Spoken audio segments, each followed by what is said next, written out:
Earlier this week, Governor Charlie Baker announced budget cuts in Massachusetts that will impact organizations right here in Central Mass. State representatives in Worcester held a press conference in protest of the proposed cuts. Our Cam Jandrow was there and has reaction from today's meeting.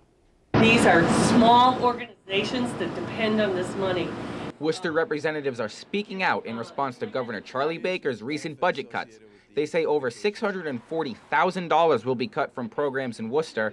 Representatives Mary Keefe, Dan Donahue, and John Mahoney gathered at Friendly House in Worcester to protest the cuts. And this money provides service and connection for people where it wouldn't happen otherwise, or it would be very difficult to happen otherwise.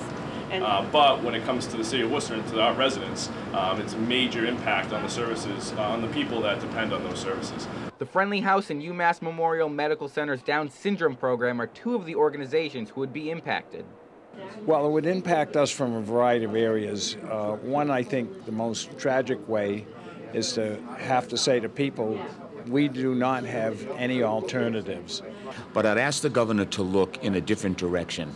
The Down syndrome clinic is something people go to because they have to go to, not because they want to go to it. Governor Charlie Baker is looking to cut $98 million from the state's budget.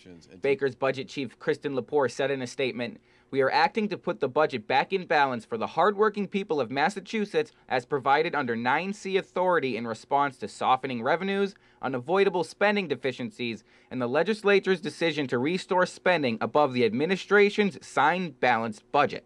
Those impacted say they hope their funding is restored.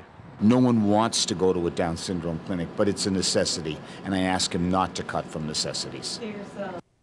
Now, the fiscal year doesn't end until June of 2017, so it is still possible to see adjustments made to the budget. Representative Mary Keefe says she does believe that the cuts were premature, but she hopes to see some changes made in the near future. Catherine?